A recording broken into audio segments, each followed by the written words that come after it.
যে পৃথিবীতে দৈনিক 1,54,000 মানুষ মারা যায়। 1,54,000 মানুষ, এর মধ্যে 1,24,000 মানুষ মারা যায় বেঈমান অবস্থায়। প্রতি সেকেন্ডে 2 জন মানুষ বেঈমান অবস্থায় মারা যায়। সারা পৃথিবীতে প্রতি সেকেন্ডে 2 জন মানুষ বেঈমান অবস্থায় মারা যায়।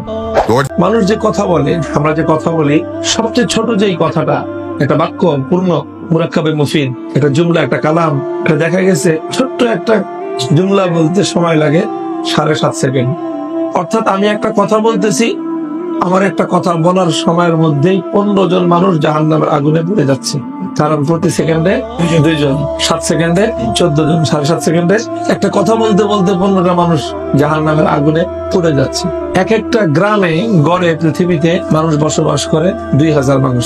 1,24,000 মানুষ যদি প্রতিদিন জাহান্নামের আগুনে পুড়ে, তার মানে 62টা গ্রাম প্রতিদিন জাহান্নামের আগুনে পুড়ে ছাই হয়ে যায়। 62টা গ্রাম জ্বলতেছে, আর আমরা হলাম ফায়ার ব্রিগেডের দায়িত্বে। এখন আমাদের আসলে কি করণীয়? আমাদের উচিত হলো, যেটা আমাদের হৃদয়ের দাউ দাউ করে একটা আগুন ধরা দরকার, সে আগুন হলো দরদের আগুন। আমাদের বাংলাদেশে 16 কোটি মানুষ, এর মধ্যে 14 কোটি হলো মুসলমান, আর বাকি 2 কোটি নাহাদুল্লাহ মুসলিম।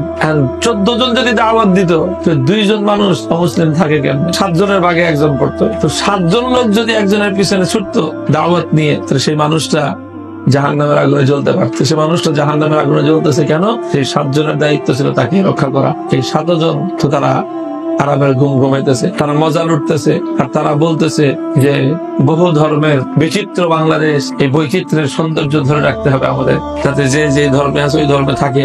ধর্মান্তরিত হয়ে গেলে তো আস্তে আস্তে কুফর বিলুপ্ত হয়ে যাবে, তখন আর এই সৌন্দর্য থাকবে না। সমাজের প্রত্যেকটা মুমিন যদি দায়ী হইতো, প্রত্যেকজন মুমিন যদি দায়ী হইতো, তাহলে কোন মানুষ অমুসলিম থাকতে পারতো। এই যে ইফতা পড়ার যে এক ফিতনা শুরু হয়েছে, এটা বড় এক ফিতনা শুরু হয়েছে। কি পড়া? ইফতা পড়া বড় ফিতনা। প্রত্যেকে বুঝতেছে যে আমার নামের শেষে মুফতি লাগাইতেই হবে।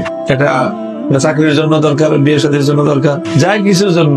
কারণ পরিবার কোথাও বায়োডাটা দিলে জিজ্ঞেস করে খালি আলেম না মুফতি আলেম। এই জন্য পড়াশোনা যাই হোক, নামের শেষে একটা মুফতি ডিগ্রি লাগায়। এই যে ব্যাপক ভাবে ইফতা পড়তেছে, অথচ আমলে গিয়ে এটা তেমন কোনো প্রয়োজনীয়তা দেখা যাচ্ছে না অধিকাংশের জীবনে। এই মানুষগুলো যদি তারা দাওয়াতের উপর পড়াশোনা করে নিজেদেরকে আরেকটু প্রস্তুত করে এই কাজে যদি নামতো, তো উম্মতের বড় ফায়দা হয়ে যেত। তো যেই সরিষা দিয়ে ভূত ছাড়াবো, ওই শস্যের মধ্যে তো ভূত। যে ওলামাদের জিম্মাদারি ছিল, এটা যে ওলামাদের জিম্মাদারি ছিল। আমি তো বললাম যে প্রত্যেক মুমিনেরই তো দায়ী হওয়ার কথা। তো প্রত্যেক মুমিন যদি দায়ী হইতো, তাহলে 7 জন মুমিন একজন অমুসলিমকে দাওয়াত দিত, তো সে অমুসলিম কয়দিন আর অমুসলিম থাকছে? উল্টা দাওয়াত দিবে তো দূরের কথা, 7 জনের দাওয়াতের ঠেলায় তো সে নিজেই ইসলাম কবুল করত। বাদ দেন ইমানদারদের কথা, ওলামাদের কথা।